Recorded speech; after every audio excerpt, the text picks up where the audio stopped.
Assalamualaikum sahabat-sahabat yang dirahmati Allah. Hari ini saya akan menceritakan kisah paling menyeramkan yang pernah terjadi.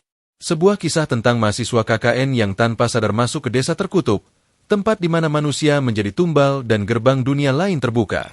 Namun sebelumnya, saya sarankan untuk menuliskan sholawat Nabi Muhammad agar kelak sholawat ini menjadi saksi untuk mendapat syafaat di akhirat. Jangan lupa untuk like dan subscribe channel ini, karena setiap dukungan dari kalian sangat membantu menyebarkan dakwah Islam dan menjadi amal jariah yang tidak terputus. Mari kita mulai kisah ini. Angin sore berembus kencang saat mobil bak terbuka yang mereka tumpangi melewati jalan berbatu menuju desa terpencil. Pepohonan besar menjulang di kiri dan kanan jalan, menutupi sinar matahari hingga menciptakan bayangan kelam. 10 mahasiswa KKN dari sebuah universitas ternama duduk di belakang bak, sesekali bergoyang mengikuti guncangan jalan yang tak rata. Aku kok merasa desa ini terpencil banget. Ya, ujar Rina, seorang mahasiswi yang duduk di tengah.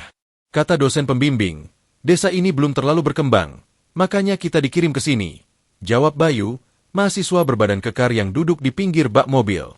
Perjalanan terasa begitu lama, hingga akhirnya mereka tiba di gerbang desa. Sebuah gapura tua berdiri kokoh dengan ukiran yang sudah lapuk dimakan waktu. Tulisan di atasnya samar-samar terbaca, seolah sudah bertahun-tahun tak tersentuh. Saat mereka turun, kepala desa yang sudah menunggu di depan balai desa menyambut dengan senyum tipis. Wajahnya penuh keriput, namun matanya tajam mengamati mereka satu persatu. Di belakangnya, beberapa warga berdiri diam tanpa suara. "Selamat datang di desa kami. Saya kepala desa di sini," ucapnya dengan suara parau. Para mahasiswa saling bertatapan, merasakan ada sesuatu yang aneh. Warga desa tampak dingin dan penuh waspada, seolah kehadiran mereka bukanlah sesuatu yang diinginkan. Namun, mereka mencoba mengabaikan perasaan itu dan mengikuti kepala desa menuju rumah tempat mereka akan menginap selama KKN. Rumah itu besar, namun tampak tua dan sedikit rapuh. Kayu-kayu pada jendelanya berderit saat ditiup angin. Saat mereka masuk, suasana di dalam terasa lembab dan pengap, seolah rumah ini sudah lama tidak dihuni. "Lelah sekali. Aku mau istirahat dulu," ujar Dika, salah satu mahasiswa yang segera merebahkan diri di atas kasur tipis yang sudah disediakan. Belum sempat mereka benar-benar bersantai, seorang kakek tua datang mendekat dengan langkah tertati. Wajahnya penuh garis usia, dan tatapan matanya seakan menyimpan sesuatu yang ingin ia katakan. "Hati-hati, anak-anak. Di desa ini ada aturan yang harus kalian patuhi." Suaranya lirih, hampir berbisik. Mahasiswa yang lain langsung memasang telinga. "Apa maksudnya, Kek?" tanya Rina dengan nada penasaran. Kakek itu menatap mereka satu persatu sebelum melanjutkan. "Jangan keluar setelah maghrib. Jangan berbicara keras di tepi hutan. Dan jangan pernah menatap sumur tua di tengah desa." Suasana mendadak hening. Mereka menunggu penjelasan lebih lanjut, tetapi kakek itu hanya menggeleng pelan, lalu berbalik pergi tanpa menambahkan satu kata pun. Di luar, langit mulai meredup. Angin bertiup lebih kencang, membawa serta bisikan-bisikan halus yang terdengar samar dari arah hutan. Mereka belum menyadari bahwa malam pertama di desa ini akan menjadi awal dari teror yang tidak pernah mereka bayangkan. Malam pertama di desa itu datang lebih cepat dari yang mereka kira. Matahari baru saja tenggelam di balik bukit, tetapi suasana mendadak terasa begitu sunyi. Tak ada suara jangkrik, tak ada gonggongan anjing, hanya angin malam yang mengalir dingin melewati celah-celah rumah kayu tempat mereka menginap. "Aneh banget. Ya, biasanya di desa pasti ada suara binatang malam," bisik Wulan, salah satu mahasiswi yang tampak resah. "Sudahlah, jangan terlalu dipikirkan," sahut Bayu, berusaha mengusir kecemasan mereka. Namun, baru saja mereka ingin bersantai, suara ketukan terdengar dari arah pintu depan. "Toh, toh, toh." Mereka saling pandang sebelum akhirnya Dika beranjak membuka pintu. Di ambang pintu, berdiri seorang ibu parubaya dengan wajah tegang. Tangannya menggenggam erat sehelai kain lusuh yang tampak seperti selendang tua. "Kalian harus dengarkan baik-baik," ucapnya cepat, matanya bergerak gelisah ke arah luar, seakan takut seseorang sedang mengawasi. "Jangan keluar setelah maghrib. Jangan dekati sumur tua di tengah desa. Jika kalian dengar suara orang memanggil di malam hari, jangan menjawab," lanjutnya dengan nada mendesak. Seketika suasana menjadi semakin mencekam. "Kami sudah mendengar ini dari kakek tadi siang. Tapi, kenapa? Apa yang sebenarnya terjadi di desa ini?" tanya Rina, suaranya bergetar. Wanita itu menggeleng cepat. Aku tak bisa menjelaskan, tapi tolong patuhi saja. Ini demi keselamatan kalian. Sebelum ada yang sempat bertanya lebih lanjut, wanita itu melangkah mundur dan bergegas pergi, menyisakan hawa dingin yang tiba-tiba terasa semakin menusuk. Mereka mulai merasa tidak nyaman. Namun, meski peringatan itu terus terngiang di benak mereka, tidak semua orang percaya. Ah, sudahlah. Ini pasti cuma mitos desa. Gumam Dika sambil merebahkan diri di kasurnya. Namun, malam itu, sesuatu terjadi. Sekitar pukul 10 malam, ketika sebagian besar dari mereka sudah tertidur, Rina terbangun karena mendengar suara langkah kaki di luar rumah. Awalnya, ia mengira itu hanya angin atau warga yang masih berkeliaran. Namun, semakin ia mendengar, langkah itu terdengar semakin jelas. Tak hanya satu, tapi seperti ada beberapa orang berjalan mengitari rumah mereka. Jantungnya berdegup kencang. Ia mencoba membangunkan Wulan yang tidur di sampingnya, tetapi sahabatnya itu hanya menggeliat pelan dan terus terlelap. Lalu, suara itu berhenti. Hening. Namun, tiba-tiba, toh, toh, toh. Suara ketukan kembali terdengar, kali ini lebih keras. Rina menahan napas, tubuhnya kaku dalam ketakutan. Lalu, sebuah suara menyusul dari luar. Suara seorang wanita. Rina, tolong aku. Suara itu terdengar familiar. Jelas sekali. Itu suara Wulan. Tapi, Wulan masih tertidur di sampingnya. Darah Rina seakan membeku. Ia ingin berteriak, tetapi suaranya tercekat di tenggorokan. Dengan tangan gemetar, ia menutup telinganya rapat-rapat, mencoba mengabaikan suara itu. Namun, suara itu tidak berhenti. Rina, bukalah pintunya. Sekuat tenaga, Rina memejamkan matanya dan berdoa dalam hati. Ia ingat peringatan wanita tadi. Jika mendengar suara orang memanggil di malam hari, jangan menjawab. Suaranya semakin pelan, semakin jauh, hingga akhirnya hanya tersisa keheningan yang begitu mencekam. Pagi harinya, Rina terbangun dengan tubuh lemas. Ia mencoba menceritakan apa yang terjadi, tetapi tak ada yang percaya. Bahkan Wulan sendiri menganggap Rina hanya bermimpi buruk. Namun, sesuatu yang lebih buruk terjadi. Saat mereka keluar rumah untuk sarapan, warga desa tampak berbisik-bisik dan menatap mereka dengan wajah pucat. Kepala desa datang menghampiri mereka dengan ekspresi serius. Ada yang keluar rumah tadi malam? Tanyanya dingin. Mereka semua menggeleng. Kepala desa menghela napas panjang. Semalam, seseorang menghilang. Seorang warga desa ditemukan tak bernyawa di tepi hutan. Mereka terdiam. Rina merasakan bulu kuduknya meremang. Dari kejauhan, terlihat seorang wanita tua menangis terseduh, menggenggam sehelai kain lusuh, selendang yang kemarin dibawa wanita yang memberi mereka peringatan. Suasana desa menjadi semakin mencekam setelah kabar tentang warga yang ditemukan tewas di tepi hutan. Para mahasiswa KKN mulai merasakan hawa yang tidak biasa. Warga desa semakin tertutup. Banyak dari mereka yang hanya berbisik-bisik di sudut rumah, menatap para mahasiswa dengan ekspresi aneh, antara curiga dan ketakutan. Ini sudah mulai nggak wajar, gumam Rina lirih saat mereka berkumpul di ruang tengah rumah. Kita harus cari tahu, apa sebenarnya yang terjadi di desa ini, sahut Bayu dengan nada serius. Namun, Dika justru mendengus pelan. Udahlah, kita di sini cuma sebulan. Nggak usah ikut campur urusan desa. Belum sempat perdebatan mereka berlanjut, suara langkah tergesa-gesa terdengar dari luar rumah. Tak lama kemudian, seorang pemuda desa masuk dengan napas tersengal. Kalian harus ikut ke balai desa. Ada yang ingin diperlihatkan, katanya dengan wajah tegang. Mereka pun bergegas menuju balai desa, di mana kepala desa dan beberapa warga sudah menunggu. Di tengah ruangan, terbujur sesosok tubuh yang sudah ditutupi kain putih. Kami menemukannya di tepi hutan sebelum fajar, ujar kepala desa dengan suara berat. Dengan ragu-ragu, Bayu mendekat dan perlahan menarik kain yang menutupi wajah mayat itu. Seketika ia mundur dengan wajah pucat. Itu, ibu yang kemarin memberi peringatan, bisik Rina dengan suara bergetar. Seluruh tubuh wanita itu dipenuhi luka lebam dan cakaran panjang, seolah ia telah diseret atau dicakar sesuatu yang besar dan buas. Namun yang paling mengerikan adalah ekspresi wajahnya. Matanya masih terbuka, dengan tatapan kosong yang seakan menyeratkan ketakutan luar biasa sebelum ajal menjemputnya. Apa yang sebenarnya terjadi? Tanya Bayu dengan suara sedikit bergetar. Kepala desa menatap mereka dalam-dalam sebelum akhirnya berbicara. Dulu, desa ini pernah menjadi tempat pesugihan. Orang-orang datang untuk mencari kekayaan dengan cara yang tidak seharusnya. Ia terdiam sejenak sebelum melanjutkan. Namun, ada harga yang harus dibayar. Dan sejak saat itu, desa ini dihantui oleh sesuatu yang tidak terlihat, tetapi selalu ada. Para mahasiswa saling bertatapan. Apa yang menghantui desa ini?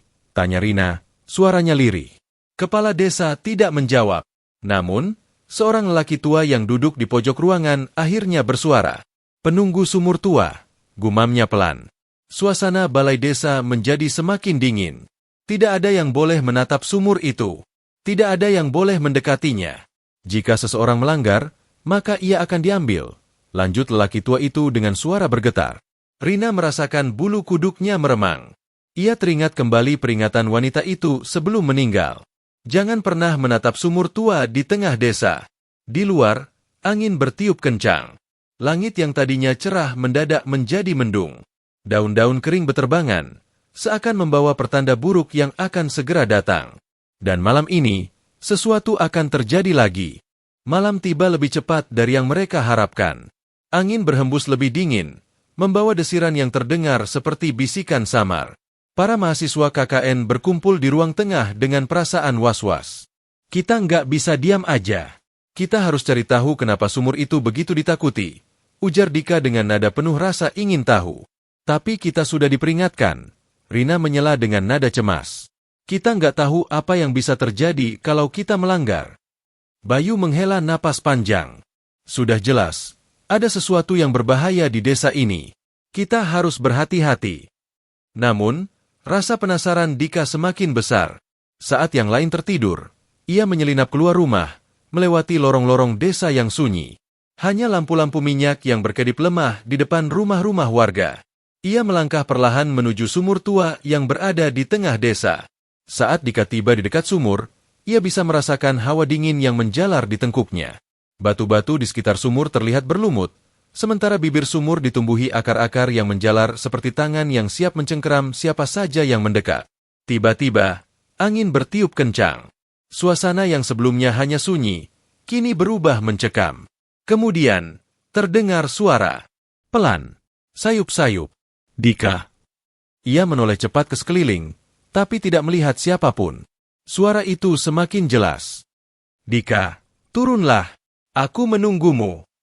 Dika menelan ludah. Napasnya memburu. Suara itu terdengar familiar, seperti suara ibunya. Tapi ia tahu itu tidak mungkin. Ia mencoba melangkah mundur, tetapi sepasang tangan tiba-tiba muncul dari dalam sumur, mencengkeram pergelangan kakinya. Dika terjatuh ke tanah, tubuhnya bergetar hebat. Tangannya mencakar tanah, mencoba berteriak, tetapi suaranya tercekat di tenggorokan. Tangan itu dingin, kasar, dan mengeluarkan aroma busuk. Perlahan, sesuatu mulai muncul dari dalam sumur. Sesosok bayangan hitam, tinggi, kurus, dengan mata merah menyala dan mulut menganga lebar seperti hendak menelan dunia. Kau telah melanggar larangan. Dika menjerit. Namun, seketika, tubuhnya tertarik masuk ke dalam sumur. Hanya tersisa keheningan. Di rumah, Rina terbangun dengan napas terengah-engah. Hatinya merasa tidak tenang. Ia menoleh ke arah Bayu dan Wulan yang masih tertidur, lalu mendengar sesuatu dari luar. Suara seperti seseorang sedang berjalan menyeret kaki di depan rumah mereka. Perlahan, suara itu semakin dekat, hingga akhirnya terdengar suara ketukan.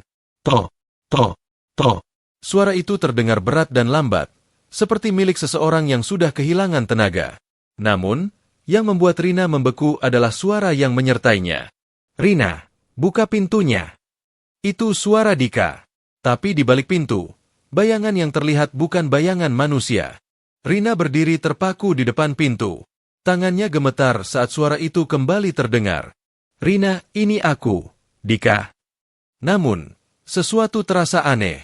Suara itu terdengar datar, tanpa emosi, seperti suara yang diucapkan oleh seseorang yang bukan manusia. Di luar, bayangan hitam bergerak perlahan.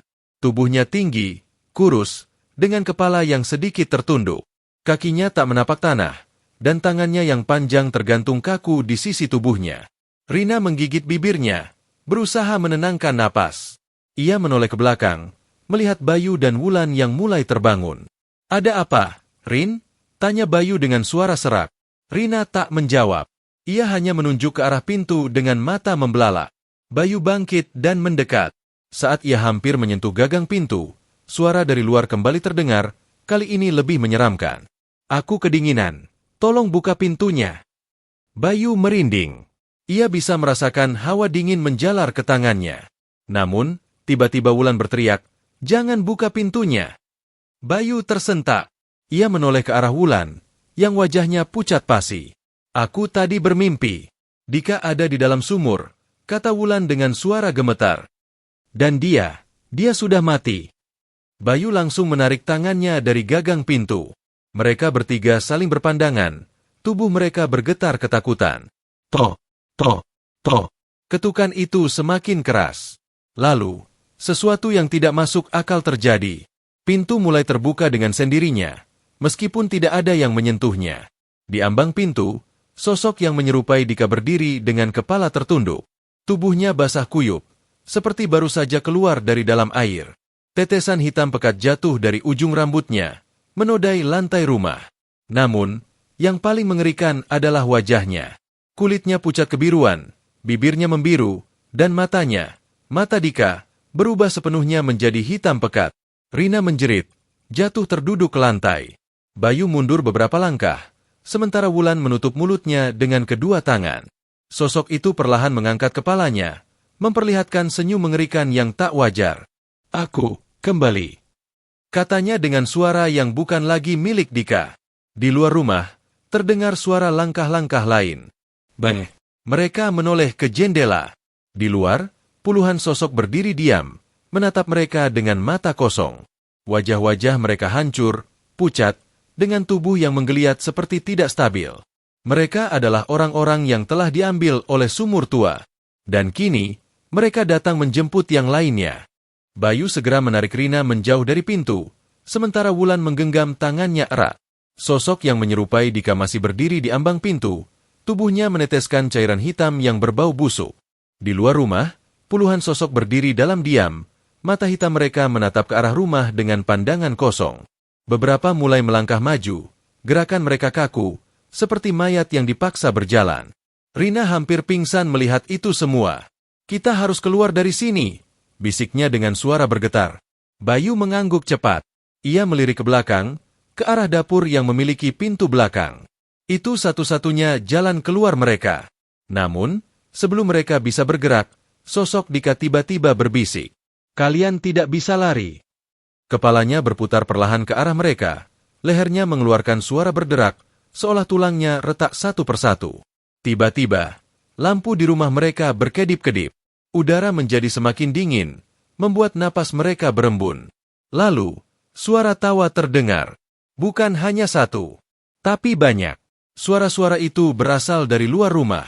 Suara yang terdengar seperti tangisan dan tawa bercampur menjadi satu. Bayu tidak berpikir panjang. Ia langsung menarik Rina dan Wulan ke arah dapur. Mereka berlari sekuat tenaga, tetapi langkah mereka tertahan ketika melihat sesuatu. Di ujung lorong dapur, pintu belakang sudah terbuka sedikit, dan di baliknya, sosok tinggi dengan jubah hitam berdiri diam. Wajahnya tidak terlihat, tertutup bayangan, tetapi dua mata merahnya bersinar menembus kegelapan. Perlahan, makhluk itu mengangkat tangannya dan menunjuk ke arah mereka. Seketika, suara ketukan kembali terdengar dari arah depan rumah. Kali ini lebih keras, lebih cepat. Toh, toh, toh, toh, toh. Suara itu bukan lagi seperti ketukan manusia, tapi seperti sesuatu yang berusaha mendobrak masuk. Mereka kini terjebak. Di depan, sosok yang menyerupai Dika perlahan mendekat, matanya masih menatap kosong. Di luar, puluhan makhluk dengan wajah hancur terus mendekati rumah.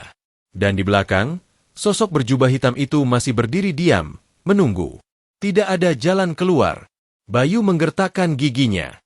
"Kita harus lari sekarang." Tapi sebelum mereka sempat bergerak, sesuatu terjadi. Salah satu jendela rumah tiba-tiba pecah. Angin kencang menerpa ke dalam rumah, membawa aroma busuk yang menusuk hidung. Dan dari balik jendela yang pecah itu, sesuatu mulai merayap masuk. Sesuatu yang bukan manusia. Pecahan kaca berjatuhan ke lantai saat sesuatu mulai merayap masuk dari jendela. Tangan kurus kering, dengan kulit menghitam dan kuku panjang melengkung, mencengkeram bingkai kayu yang telah retak. Wulan menjerit tertahan, mundur dengan tubuh gemetar. Makhluk itu bergerak perlahan. Kepalanya menyembul dari balik jendela, memperlihatkan wajah yang tidak lagi menyerupai manusia. Kulitnya mengelupas, matanya kosong seperti lubang hitam yang dalam. Mulutnya menyeringai lebar, memperlihatkan gigi-gigi tajam yang tidak beraturan. Bayu segera menarik Rina dan Wulan, mendorong mereka menuju dapur. "Kita harus keluar dari sini sekarang," serunya. Namun, sebelum mereka bisa mencapai pintu belakang, makhluk berjubah hitam yang berdiri di luar tiba-tiba bergerak. Bukan berjalan, tapi melayang cepat ke arah mereka, seperti bayangan yang tertiup angin. Bayu terhenti. Matanya melebar saat sosok itu kini berdiri di hadapannya. Dari balik jubah hitamnya, terdengar suara berbisik. "Kalian, milikku." Tiba-tiba, ruangan menjadi gelap. Bayu tidak bisa melihat apapun. Ia hanya bisa mendengar napas Rina dan Wulan yang memburu di sebelahnya. Dan suara langkah kaki yang mendekat. Perlahan. Kemudian, sesuatu menyentuh pundaknya. Bayu tersentak. Ia ingin berteriak, tapi suara itu kembali berbisik di telinganya. "Jangan melawan. Ikutlah bersamaku." Namun, tepat saat Bayu merasa kehilangan kesadaran, suara lain terdengar. Brak! Pintu belakang tiba-tiba terbuka lebar, disertai dengan suara azan yang menggema di udara. Sejenak, kegelapan itu menghilang. Bayu bisa melihat kembali. Sosok berjubah hitam itu berbalik, tubuhnya bergetar hebat saat suara azan semakin keras. Di luar, seorang lelaki tua berdiri di depan rumah dengan pakaian sederhana. Tangannya menggenggam sebuah tasbih. Mulutnya terus melantunkan ayat-ayat suci. Makhluk-makhluk yang mengepung rumah itu mulai mengerang kesakitan. Tubuh mereka perlahan membakar dan menghilang dalam pusaran asap hitam. Sosok Dika yang tadi berdiri di ambang pintu juga mulai hancur. Kulitnya retak seperti tanah kering sebelum akhirnya lenyap. Bayu, Rina, dan Wulan masih terpaku di tempat. Tubuh mereka lemas karena ketakutan. Lelaki tua itu menatap mereka dengan tajam. "Kalian harus segera pergi dari desa ini, sebelum semuanya terlambat." Tapi sebelum mereka bisa merespons, tanah di depan rumah mulai retak. Dan dari bawah tanah, terdengar suara jeritan panjang, seakan sesuatu yang lebih mengerikan sedang bangkit dari kegelapan. Tanah di depan rumah mulai bergetar hebat. Retakan-retakan hitam melebar, menganga seperti mulut raksasa yang siap menelan siapa saja yang berdiri di dekatnya.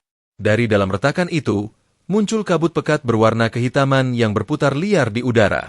Suara jeritan panjang terdengar dari dalamnya, seolah-olah ada sesuatu yang mencoba keluar. Lelaki tua yang berdiri di depan rumah segera mempercepat bacaan doanya. Suaranya lantang, menembus udara dingin yang semakin mencekam.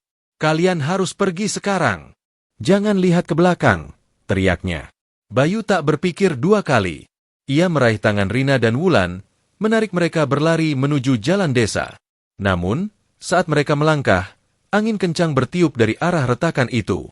Bayu hampir kehilangan keseimbangan, sementara Wulan dan Rina berusaha menutupi wajah mereka dari debu yang beterbangan. Dari dalam lubang hitam yang menganga, sesuatu mulai keluar. Sosok besar dengan tubuh membusuk, matanya bersinar merah menyala.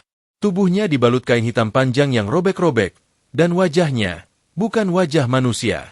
Itu wajah dengan 3 mata yang hitam pekat, mulut lebar yang dipenuhi gigi-gigi tajam, serta suara geraman yang mampu menggema ke seluruh desa. Akhirnya, suara makhluk itu terdengar berat dan dalam. "Kalian telah membangunkanku." Bayu, Rina, dan Wulan membeku di tempat. Tubuh mereka kaku, seolah-olah makhluk itu memiliki kekuatan untuk menahan mereka agar tidak bisa bergerak. Lelaki tua di depan rumah semakin keras melantunkan doa. Tapi kali ini, makhluk itu hanya tertawa, tawa yang dalam dan mengerikan. "Doamu takkan bisa menahanku lagi, Ki. Pengorbanan sudah dilakukan, dan aku telah dibangkitkan." "Pengorbanan?" Bayu tersentak. Ia menoleh ke arah sumur tua di tengah desa. Ia baru menyadari satu hal yang mengerikan. Sumur itu bukan sumur biasa. Itu adalah gerbang ke dunia lain. Dan Dika, teman mereka yang hilang, adalah tumbal terakhir yang diperlukan untuk membukanya. Bayu merasa jantungnya berdetak lebih cepat dari sebelumnya. Keringat dingin mengalir di pelipisnya saat ia menatap sumur tua yang kini dipenuhi kabut hitam. Makhluk raksasa dengan 3 mata itu bergerak maju. Setiap langkahnya membuat tanah bergetar. Suaranya dalam dan bergaung di seluruh desa. Tumbal terakhir telah diberikan. Gerbang ini telah terbuka selamanya. Rina mulai menangis ketakutan. Tubuhnya gemetar hebat. "Bayu, kita harus pergi," bisiknya lemah. Namun, Bayu tahu mereka tidak bisa lari begitu saja. Jika makhluk ini benar-benar bangkit, maka tidak hanya mereka bertiga yang dalam bahaya, tetapi juga dunia luar. Lelaki tua yang mereka panggil Kiai semakin meninggikan suaranya, mencoba menutup gerbang itu dengan doa-doanya. Tapi kekuatan hitam yang keluar dari sumur itu terlalu kuat. "Doamu tak lagi berarti, Kiai," makhluk itu terkekeh. "Kau tahu syaratnya. Hanya darah yang bisa menutup gerbang ini." Bayu tertegun. Ia menatap wajah lelaki tua itu yang tampak penuh kesedihan. "Benar," Kiai itu mengangguk. "Harus ada satu lagi yang menjadi tumbal."